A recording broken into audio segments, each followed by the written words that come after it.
지혜를 주시고 평안을 주세요. 우리 황준서 학생이 감상금했습니다. 전승 성도 믿음을 주시고 전경희, 전재훈, 송인교, 전윤재, 전윤서 자녀들 앞길을 열어주시고 형통한 복을 주시고 선한 길로 인도해 주시고 주님께 영광 돌리게 하옵소서. 전수웅 박명순 권사님 가정에서 830번째 1000번째 드렸습니다. 한계와 상황을 뛰어넘는 큰 믿음의 사람이 되게 하옵소서. 유지연 권사님께서 350번째 1000번째 헌금 드렸습니다. 기도하겠습니다. 하나님 아버지, 은혜를 진심으로 감사를 드립니다. 오늘도 하나님께서 우리에게 귀하고 복된 날 허락해 주시고 또 새벽부터 저녁 이 시간까지 하나님께서 눈동자로 지켜주셨다가 이 저녁에도 주님 전에 나와 하나님을 예배하며 찬양하며 주님 앞에 영광을 올려드릴 수 있도록 은혜를 베풀어 주셔서 진심으로 감사를 드립니다.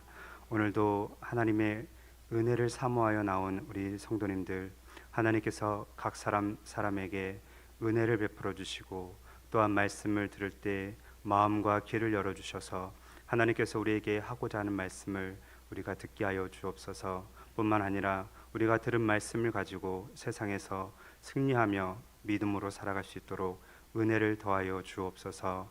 오늘도 부족하고 연약한 자가 주의 말씀을 선포합니다. 주님, 주의 성령께서 이 시간에도 친히 역사하여 주시고 또 말씀을 전하는 자와 듣는 우리 모두가 하나님께서 베풀어 주시는 놀라운 은혜를 경험하는 그러한 복된 시간이 될 수 있도록 은혜를 더하여 주옵소서. 주님께 모든 영광 올려드리며 우리 주 예수님의 이름으로 기도드렸습니다. 아멘. 하나님 말씀을 이순근 집사님께서 봉독해 주시겠습니다. 여호와여, 주는 겸손한 자의 소원을 들으셨사오니 그들의 마음을 준비하시며 귀를 기울여 들으시고 고아와 압제당하는 자를 위하여 심판하사 세상에 속한 자가 다시는 위협하지 못하게 하시리이다. 아멘. 아멘. 본문 말씀을 두 구절을 읽었지만 저는 시편 17절을 중심으로 마음의 소원을 들으시는 하나님이라는 제목으로 함께 은혜를 나눠보도록 하겠습니다. 외국 어린이들 동화 중에 세 가지 소원이라는 동화가 있습니다. 짧은 동화니까 제가 전문을 읽어 드릴 테니 잘 들어보시기 바랍니다. 옛날 어느 마을에 부지런한 남편과 순박한 아내가 살고 있었습니다. 부부는 아무런 걱정 없이 하루하루 행복한 나날들을 보내고 있었습니다. 어느 날 부부가 밖에서 일하고 있는데 호화로운 마차를 탄 어느 백작 부부가 그 앞을 지나갔습니다. 정말 아름다워요. 저렇게 예쁜 옷을 입고 있으니 얼마나 좋을까? 아, 그래. 아마 집엔 하인도 많고 아마 고급 음식도 많이 먹을 거야. 마차는 서서히 사라졌고 부부는 그곳만 응시하고 있었습니다. 부부는 자신들의 집안을 둘러보았습니다. 부부는 갑자기 귀족처럼 살고 싶어졌습니다. 아, 우리는 언제나 돼야 저렇게 하고 살 수 있을까? 맞아요. 우리의 소원을 들어주는 마법사라도 나타났으면 좋겠네요.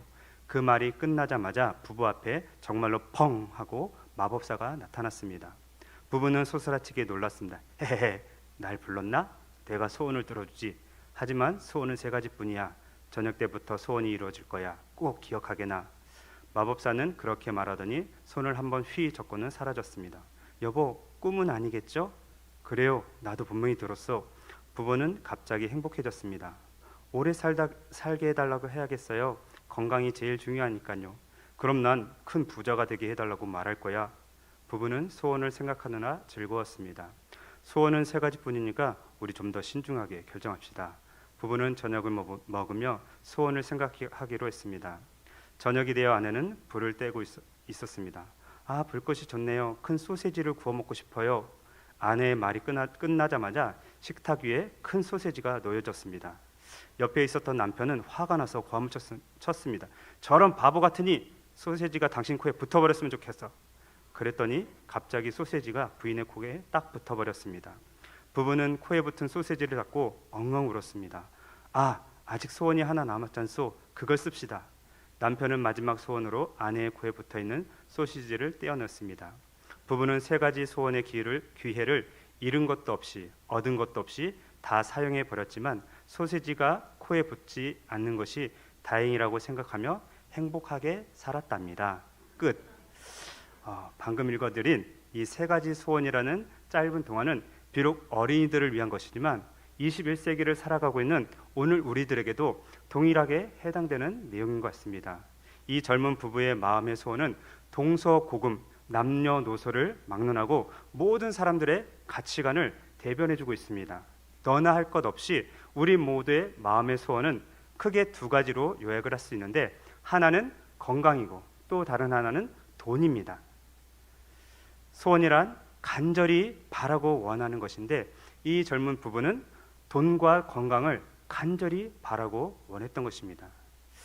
2023년 12월 31일자 인터넷 노동신문에 2024년 새해 소원 1위는 라는 제목의 글이 올라와 있습니다.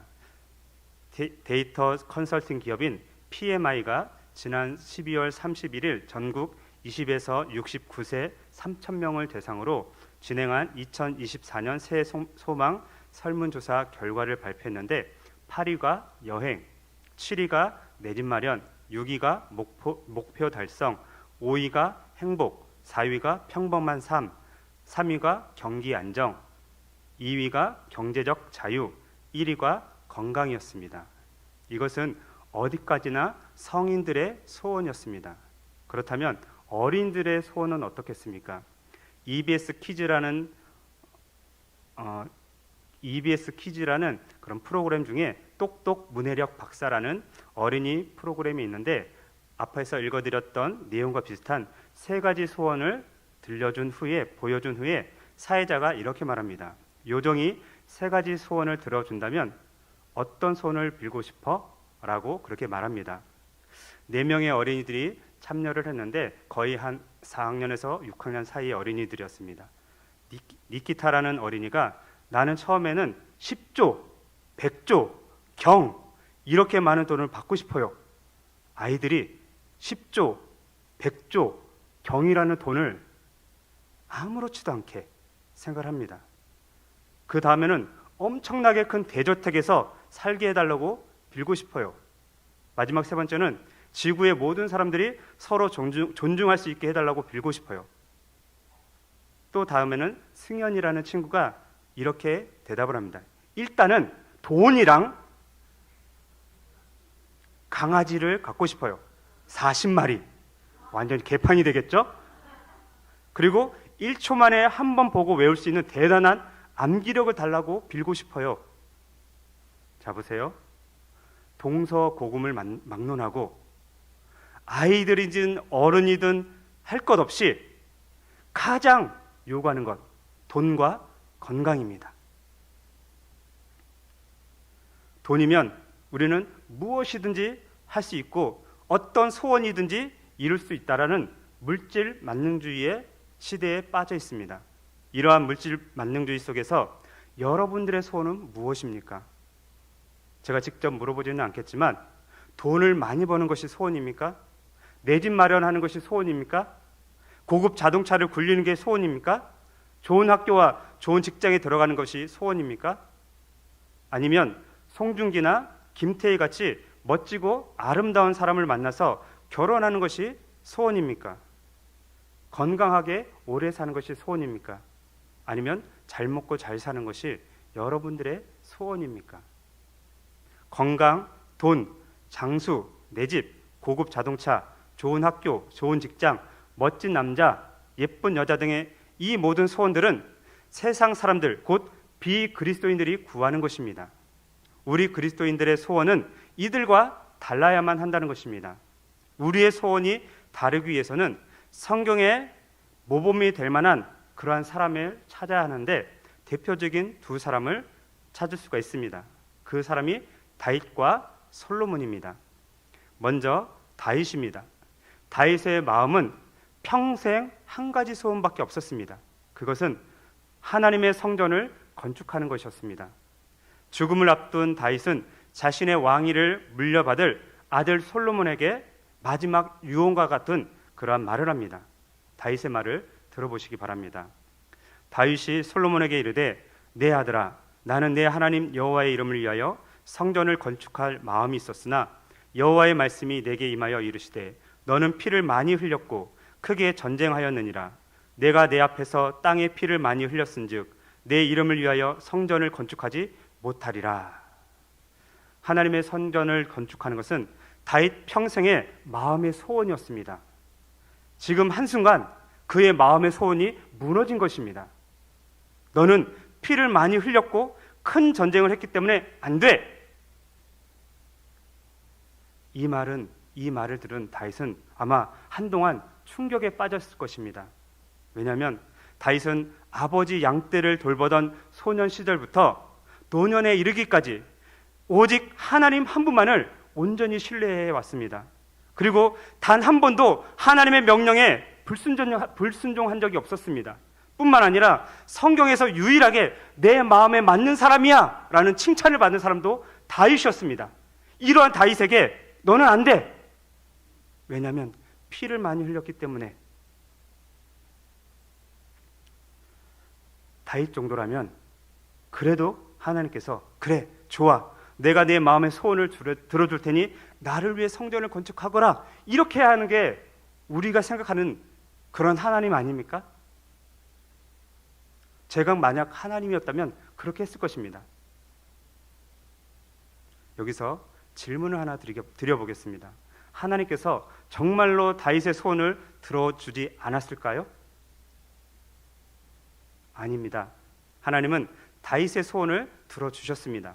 물론 다윗을 통해서는 아니었지만 그가 낳은 아들인 솔로몬을 통해서 그의 소원을 들어주셨던 것입니다. 하나님의 말씀을 직접 들어보시기 바랍니다. 보라, 한 아들이 내게서 나리니 그는 온순한 사람이라. 내가 그로 주변 모든 대적에게서 평온을 얻게 하리라. 그의 이름을 솔로몬이라 하리니 이는 내가 그의 생전에 평안과 안일함을 이스라엘에게 줄 것임이라. 그가 내 이름을 위하여 성전을 건축할지라. 그는 내 아들이 되고 나는 그의 아버지가 되어 그 나라 왕위를 이스라엘 위에 굳게 세워 영원까지 이르게 하리라. 아멘. 결국 하나님은 다윗이 평생토록 마음에 간직해왔던 한 가지 소원을 들어주시고 그의 아들 솔로몬을 통해서 하나님의 성전을 건축하게 하셨던 것입니다. 다음은 솔로몬입니다. 솔로몬의 마음의 소원은 백성을 다스릴 수 있는 지혜와 지식을 얻는 것이었습니다. 솔로몬의 아버지 다윗은 전쟁 영웅 중에 영웅이었습니다. 당대 최고의 장수였던 골리앗을 단칼에 죽여버렸고 어떤 전쟁이든지 전쟁에 나갔다 하면 백전백승을 했습니다. 다윗이라는 이름 두 자만 대도 산천초목이 벌벌 떨었고 오죽했으면 사울은 천천히요 다윗은 만만이다 라는 그러한 노래까지 불려졌겠습니까?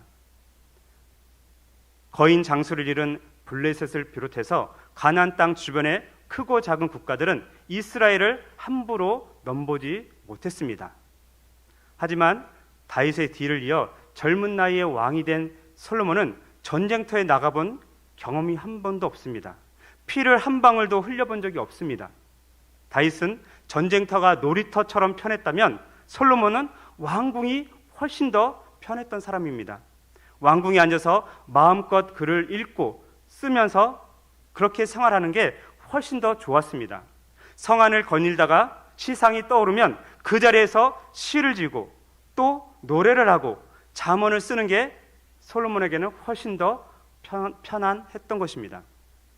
성경은 솔로몬이 지은 시가 1005편에 잠언은 3000가지나 된다라고 그렇게 기록을 합니다. 때문에 솔로몬에게 가장 시급했던 것은 칼과 창과 같은 무기가 아니라 또 다른 것이었습니다. 물론 솔로몬이 자기를 위해서 황금으로 칼과 창과 방펜들을 만들기도 했습니다. 그러나 그러한 무기들은 실제로 사용하는 것이 아니라 자기의 권력을 나타낼 때 사용하는 그러한 도구일 뿐이었습니다. 그에게 우선적으로 필요했던 것은 이스라엘 백성들을 잘 다스릴 수 있는 지혜와 지식이었던 것입니다. 그래서 솔로몬은 하나님께 이렇게 아뢰습니다. 여호와 하나님이여, 원하건대 주는 내 아버지 다윗에게 허락하신 것을 이제 굳게 하옵소서.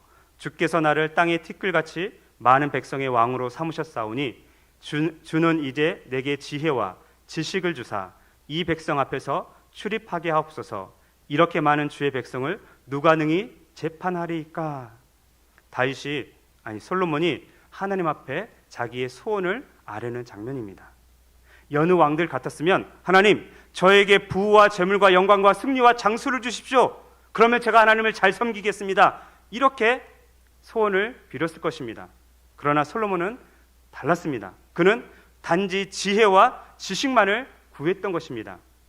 하나님은 이러한 솔로몬의 마음이 얼마나 좋았는지, 이런 마음이 내게 있어 부나 재물이나 영광이나 원수의 생명 멸하기를 구하지 아니하며 장수도 구하지 아니하고 오직 내가 내게 다스리기 한 내 백성을 재판하기 위하여 지혜와 지식을 구하였으니 그러므로 내가 내게 지혜와 지식을 주고 부와 재물과 영광도 주리니 내 전의 왕들도 이런 일이 없었거니와 내 후에도 이런 일이 없으리라 라고 말씀을 하시면서 그의 마음의 소원을 들어주셨습니다. 이처럼 솔로몬은 부와 재물과 영광과 승리와 장수를 구하지 않았습니다. 그는 오직 백성들을 잘 다스릴 수 있는 지혜와 지식만을 구했던 것입니다. 그것이 하나님의 마음에 쏙 들어서 그가 전혀 구하지 않았던 부와 재물과 영광까지 덤으로 얻게 된 것입니다. 지금까지 인류 역사를 통틀어서 솔로몬과 같은 왕이 이전에도 없었고 이후에도 없을 것입니다. 아니, 영원히 없을 것입니다. 덤에 대한 쉬운 예를 한번 들어보겠습니다. 저는 머그컵을 좋아합니다. 그래서 브랜드 있는 커피숍이나 대형 마트에 가면 반드시 컵이 진열되어 있는 진열대 매대로 가서 신구 상품을 눈으로 스캔을 쫙 합니다. 우리가 보통 아이쇼핑이라고 하죠. 일단 눈으로 한번 스캔을 쫙 하고 이번에는 괜찮게 나왔네? 에이, 이번에는 별로네? 정도 이렇게 생각을 합니다. 그런데 진짜 마음에 들면 아내에게 메시지를 보냅니다. 여보, 저거 좀 마음에 드는데 어떻게 좀 안 될까? 사주면 잘 쓸 것 같아. 그러면 아내가 한마디를 하죠. 집에 많잖아요. 네, 많아요. 그렇다고 무조건 사진 않습니다. 제 마음에 들어야 돼요. 게다가 아내가 제 마음을 알았는지 열흘 전에 한 브랜드 커피숍에서 신상 머그컵이 나왔다고 하면서 사진을 찍어서 저한테 카톡으로 보내왔습니다. 근데 가격도 색깔도 크기도 제가 딱 마음에 드는 그러한 머그컵이었습니다. 게다가 가격까지 착했습니다. 9,600원. 브랜드는 있는 거라니까요. 모 커피숍에는 기본이 3만 원. 알죠? 얘기 안 해도. 텀블러는 더 비싸고. 결국 무조건 사달라고 해서 제 손에 오게 되었고 지금도 그 컵으로 커피를 한 모금 쫙 마시고 왔습니다. 들고 와서 보여주려고 했는데 좀 커서 그냥 마시고 왔고요. 제 뒤에 의자 이쪽에 하얀색 보이죠? 덤으로 또 따라왔어요.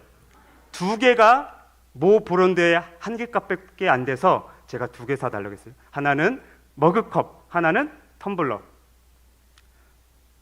그런데 그렇게 사는 머그컵 말고 땡땡 식품에서 판매하는 KN이라는 커피가 있습니다. 그 커피는 언제나 머그컵이나 텀블러 등이 덤으로 딸려서 판매합니다. 사실 저는 커피는 필요 없는데 어느 때는 그 덤으로 판매되는 머그컵 때문에 또는 텀블러 때문에 그 커피를 사기도 합니다. 그 커피는 누가 마실까요? 물론 저는 안 마십니다. 제 아내가 가끔 마시죠. 덤 때문에 후회한 적도 많지만 덤 때문에 회심의 미소를 지은 적도 있습니다.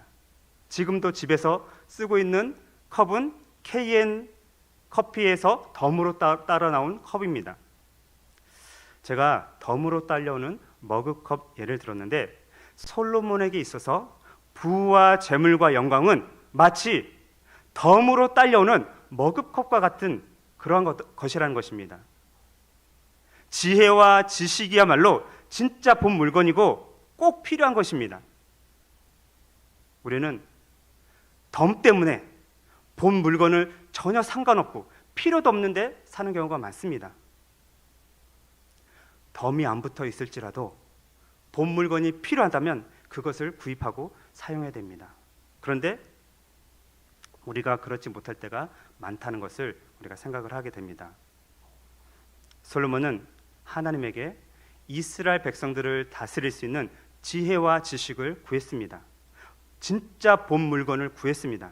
그랬더니 하나님께서 덤으로 부와 재물과 영광까지 주셨습니다. 다시 본문으로 돌아가 보겠습니다. 이미 앞에서 말씀을 드렸던 것처럼 하나님께서는 다윗의 마음의 소원을 들어주셨습니다. 그 말씀이 시편 17편 오늘 본문 말씀입니다. 다 같이 시편 17절을 한 목소리로 읽어보겠습니다. 시작.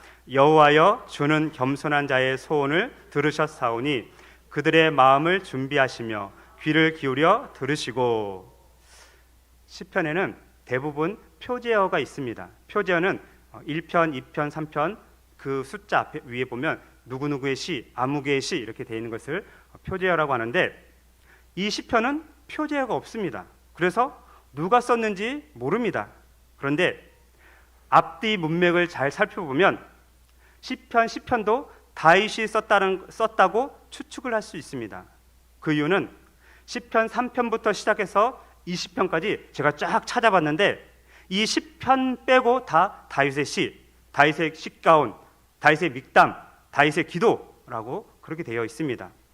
성경에는 기록이 없지만 아마 이 시편 10편은 9편의 후속편, 이어서 썼던 그런 시가 아닐까라고 생각을 해봅니다. 시편 10편 17절 말씀을 제가 다시 한번 읽어보겠습니다. 여호와여 주는 겸손한 자의 소원을 들으셨사오니 그들의 마음을 준비하시며 귀를 기울여 들으시고. 잘 보시면 하나님께서 다윗의 마음의 소원을 어떻게 하셨다고 기록이 되어 있죠? 들으셨다, 이미 완료되었다라고 그렇게 기록을 하고 있습니다. 여기서 우리는 놓쳐서 안 될 것이 있는데 마음의 소원을 이루기 위한 방법입니다. 우리의 마음의 소원을 이루기 위한 첫 번째 이루기 위한 방법은 겸손입니다. 우리 다시 한번 17절 말씀을 읽어보겠습니다. 17절 시작. 여호와여 주는 겸손한 자의 소원을 들으셨사오니 그들의 마음을 준비하시며 귀를 기울여 들으시고. 아멘. 다윗은 겸손한 사람이었습니다. 어떻게 하냐고요? 성경에 쓰였네. 성경에 쓰였습니다. 시편 132편 1절에 보면 여호와여 다윗을 위하여 그의 모든 겸손을 기억하소서. 성경은 분명히 다윗은 겸손한 사람이었다라고 그렇게 기록하고 있습니다. 그런데 한두 가지로 겸손한 게 아니라 모든 겸손, 어떤 일이든지 다 겸손한 사람이었다라고 말씀을 합니다. 겸손은 남을 존중하고 자기를 낮추는 태도입니다. 즉 다윗은 모든 면에서 진심으로 겸손한 사람이었습니다.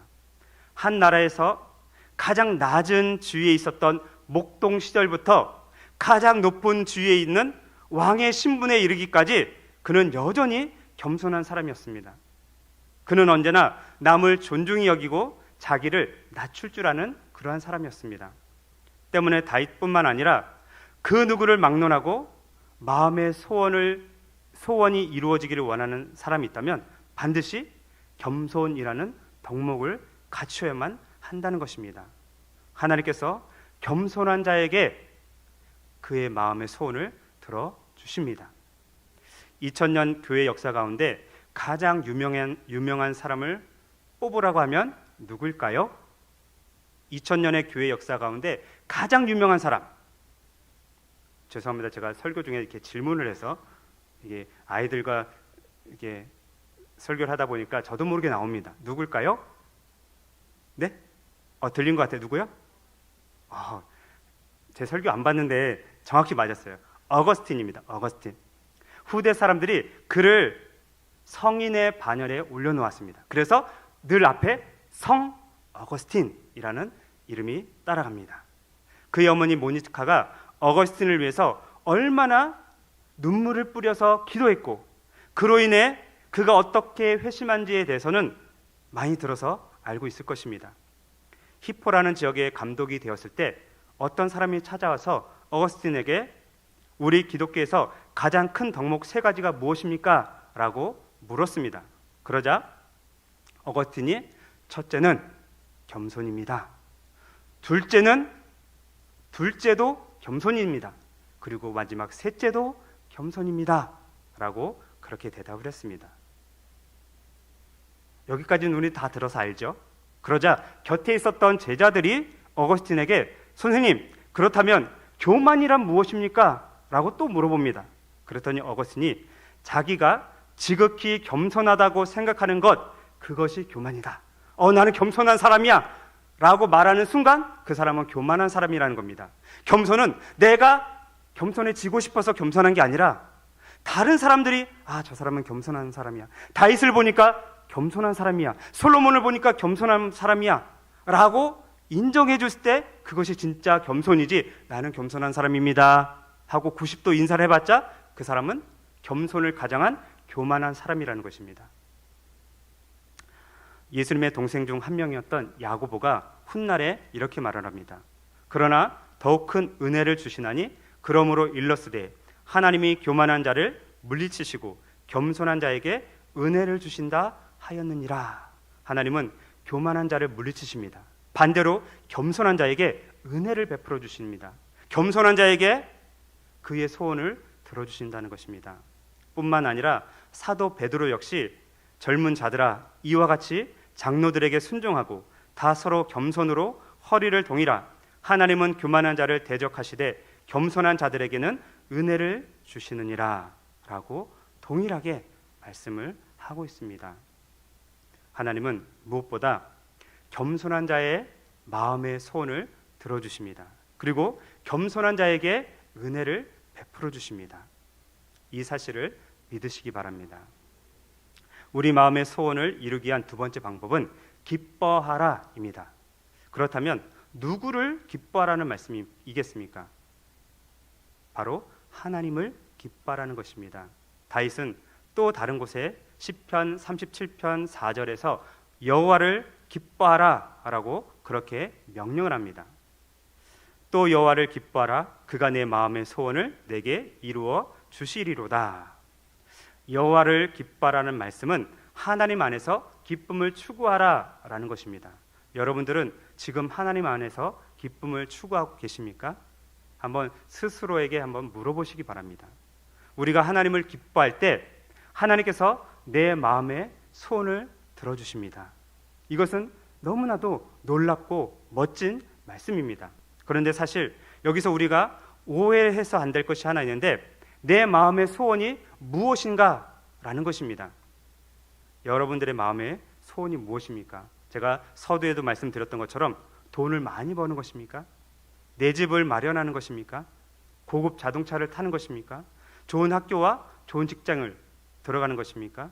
멋지고 아름다운 사람을 만나서 결혼하는 것입니까? 건강하게 오래 사는 것입니까? 잘 먹고 잘 사는 것입니까? 이러한 모든 것들은 내 마음의 소원에 포함됩니다. 그리고 세상 사람들, 즉 비그리스도인들도 이러한 마음의 소원을 다 가지고 있습니다. 그러나 이러한 것들은 나의 욕망을 채우려는 욕심이 더 많이 있습니다. 그렇다면 우리가 어떻게 하면 하나님을 기뻐할 수 있겠습니까? 답은 아주 간단합니다. 하나님 한 분만을 완전히 즐거워하고 영화롭게 하면 됩니다. 너무 어렵습니다.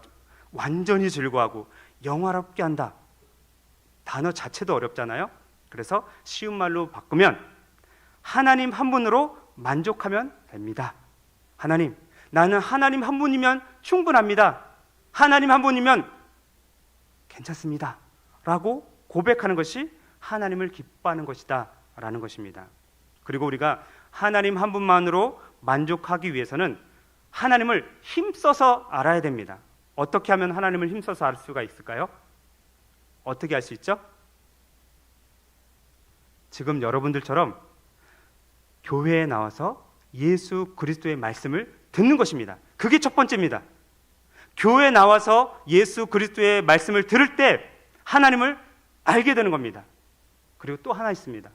스스로 성경책을 펴고 읽어야 됩니다. 제가 유초등부회 때 아이들한테 몇 번 얘기했지만 제가 다음 달에 생일인데 우리 딸하고 아들에게 강제로 돈을 갈취를 했습니다. 아유, 아버지가 어떻게 자식들 돈을 갈취를 해? 제가 각각 10만 원씩 갈취를 했어요. 이유는 딱 하나. 다음 달에 내 생일인데 나 성경책 사고 싶어. 생일 선물로.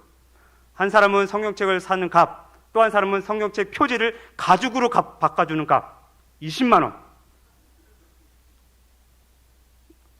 20만 원 큰 돈일까요? 작은 돈일까요? 큰 돈? 아니에요, 집사님. 아까 5학년짜리 꼬마애가 몇 조, 몇백 조, 10만 원 큰 돈 아니라니까요. 절대 안 커요, 그렇죠? 여러분들이 자녀들한테 해준 거 10만 원이 뭐예요? 더 훨씬 많이 달라 해도 저는 괜찮다고 생각합니다. 조금 흥분을 가라앉히고. 그래서 지금 성경책을 주문했어요. 보냈대요. 문자가 왔어요. 내일이나 모레 정도 도착할 거고, 그걸 다시 이제 리폼하는데, 진짜 가죽으로 리폼하는데 보낼 거예요. 한 두 주 정도 걸릴 거예요. 그리고 제 아내와 딸하고 아들에게 표지에다 직접 사인을 해달라고 그랬어요. 아빠의 50번째 생일을 기념해서. 여러분, 당당하게 자녀들한테 내 생일 선물 사줘. 내가 니들한테 한 게 얼만데. 이거 값으로 따질 수가 없는 거야. 당당하게 요구하십시오. 요구할 필요가 있어요. 아이들도 우리 엄마 아빠한테 나의 거금을 투자해서, 물론 다 우리 주머니에서 나온 거지만 내 거금을 투자해서 해줄 필요가 있구나. 이것도 교육입니다. 가르쳐야 돼요. 그랬더니 한 친구가 목사님 성경책 보여주세요. 좀 기다려. 아직 안 나왔어. 제가 다음에 설교할 기회가 되면 우리 여러분들한테 두 번째로 보여드릴게요. 여호와를 기뻐할 수 있는 두 번째 방법. 제가 그냥 평생도록 그냥 책꽂이에 꽂아 놓으려고 가족 표주를 했을까요? 아니에요. 읽고 닳도록 읽기 위해서 평생 읽으려고 사달라 한 거예요. 이제 저는 이제 50인데 앞으로 죽을 때까지 그 성경만 읽을 겁니다. 물론 다른 성경도 많지만 다른 건 다 참고로 할 거고, 내 성경을 내가 갖기 위해서 그렇게 얘기한 거예요. 당당하게 요구하십시오. 이제 마지막으로 제 마음의 소원을 말씀드리고 마치겠습니다. 지난주 특세 기간에 있었던 일인데, 예배 때 기도하다가 들었던 생각인지 아니면 집에서 잠을 자다가 들었던 생각인지 불현듯 이런 생각이 떠올랐습니다. 하나님께서 나의 마음의 소원을 들어주신다면 뭐라고 대답을 할까? 이 불현듯 떠오른 생각이에요. 그래서 비몽사몽간에 하나님, 제 소원은 약 30-40명 정도 모이는 교회에서 담임으로 목회하고 성도들을 주님의 마음으로 섬기며 사랑하고 교제하다가 아무런 사고 없이 은퇴하는 것입니다. 라고 그렇게 말을 했습니다. 아니, 기도했습니다. 이게 제 마음의 소원입니다. 사랑하는 상가소망교회 성도 여러분, 여러분들이 마음에 품고 있는 소원이 분명히 있는 줄 압니다. 부자 되는 것, 건강한 것, 좋은 차 사는 것, 장수하는 것, 내 집 마련하는 것, 이거 말고요. 이거는 세상 사람들 똑같이 원하는 거잖아요. 우리는 세상 사람들과 달라야 되잖아요. 다윗처럼 내 평생 소원은 하나님의 성전을 짓는 것입니다. 다윗은 못 지었어요. 그러나 그 성전을 짓기 위해서 모든 준비를 다 했습니다. 솔로몬이 한 거는 그냥 지시한 것밖에 없어요. 모든 준비는 다윗이 한 거예요. 다윗이 지은 겁니다. 그러나 영광은 솔로몬이 받았죠. 솔로몬 성전. 솔로몬의 마음의 소원은 무엇입니까? 부귀와 영화와 재물과 장수가 아니라 백성들을 다스릴 수 있는 지혜와 지식을 주십시오. 이게 솔로몬의 마음의 소원이었습니다. 여러분들의 마음에 품고 있는 소원이 무엇입니까? 하나님, 내 마음의 소원은 먹든지 마시든지 하나님의 영광을 위해서 사는 겁니다. 땅끝까지 나가서 복음을 못 전해도 내 주위에 있는 사람들에게, 이웃에게 복음을 전하는 것입니다. 이런 것들이 나의 소원이 되고 여러분들의 소원이 돼야 된다는 겁니다. 이게 진짜 우리가 구해야 될 거예요. 그러면 덤으로 뭐가 따라온다고요? 장수와 부귀와 명예와 영광이 자연스럽게 따라올 거예요. 덤을 따라서 가면 본질을 놓치게 됩니다. 그러나 본질을 추구하면 하나님께서 다른 모든 것들을 덤으로 주실 거예요. 물론 죽을 때까지 덤을 못 받는 사람도 있어요. 덤을 받아도 에게 하고 쓰레기통에 버리는 덤도 있어요. 그렇죠? 대부분의 덤은 그렇죠. 좋은 것 같아서 덤 때문에 물건 샀지만 물건도 못 쓰고 덤도 못 쓰고 돈만 버리고 이런 경험 있잖아요. 죽을 때까지 그렇게 하나님 뜻대로 소원대로 산다고 했지만 덤을 제대로 던 덤을 못 받는 분들도 있을 거예요. 그러나 결코 실망하거나 낙심하거나 좌절하지 마시기 바랍니다. 우리의 진짜 덤은 이 땅 여기가 아니라 저기 하늘나라 천국, 저곳이 우리의 진짜 덤이기 때문에 그 덤은 우리가 이미 받은 겁니다. 그래서 이 땅에서 여러분들이 마음의 소원을 품고 있는 것, 하나님의 나라와 영광과 복음을 위한 이것을 추구한다 보면 그것을 들어주실 거고 하나님께서 다른 여러 가지 것들을 덤으로 주실 것입니다. 그러한 은혜가 우리 모두에게 있기를 간절히 바라겠습니다. 기도하겠습니다. 하나님 아버지, 은혜를 감사를 드립니다. 오늘도 하나님께서 귀하고 복된 날 허락해 주시고 이 수요일 날 저녁에 하나님의 은혜를 사모해서 나온 우리 모든 성도님들을 축복하여 주옵소서. 하나님은 우리의 마음의 소원을 들어주신다고 하셨습니다. 다윗의 평생 마음의 소원은 단 한 가지였습니다. 하나님의 성전을 짓는 것. 그가 살아있을 때는 그 소원이 성취되지 않았지만 그의 아들이었던 솔로몬을 통해서 다윗의 소원이 이루어졌던 것을 우리가 보게 되었습니다. 또한 솔로몬의 소원은 지혜와 지식을 구한 것입니다. 다른 왕들은 부와 명예와 영광과 장수와 기타 여러 가지 것들을 구하였지만 솔로몬만큼은 하나님 이 백성을 잘 다스릴 수 있는 지혜와 지식을 더해 주옵소서. 하나님께서 그 소원을 들으시고 그가 구하지 아니했던 부와 영광과 또한 재물까지 더해 주신 줄 믿습니다.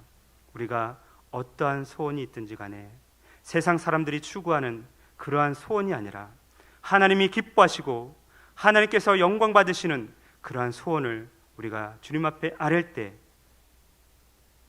부와 명예와 장수와 기타 여러 가지 것들은 덤으로 베풀어 주실 줄 믿습니다. 그리고 진짜 우리가 덤으로 받게 될 그러한 선물은 영원한 아버지의 나라 천국이라는 것을 우리가 기억하며 이 땅에서 비록 덤이 작을지라도 끝까지 인내하며 소망을 저버리지 않고 믿음으로 나아갈 수 있는 저와 우리 모두가 될 수 있도록 은혜를 더하여 주옵소서. 주님께 모든 영광 올려드리며 우리 주 예수님의 이름으로 기도드렸습니다. 아멘. 하늘에 계신 우리 아버지, 아버지의 이름을 거룩하게 하시며 아버지의 나라가 오게 하시며 아버지의 뜻이 하늘에서와 같이 땅에서도 이루어지게 하소서. 오늘 우리에게 일용할 양식을 주시고 우리가 우리에게 잘못한 사람을 용서하여 준 것 같이 우리의 죄를 용서하여 주시고 우리를 시험에 빠지지 않게 하시고 악에서 구하소서. 나라와 권능과 영광이 영원히 아버지의 것입니다. 아멘. 우리 다 같이 말씀을 기억하면서 주여 세 번 부르고 개인 기도하고 돌아가겠습니다. 주여 주여 주여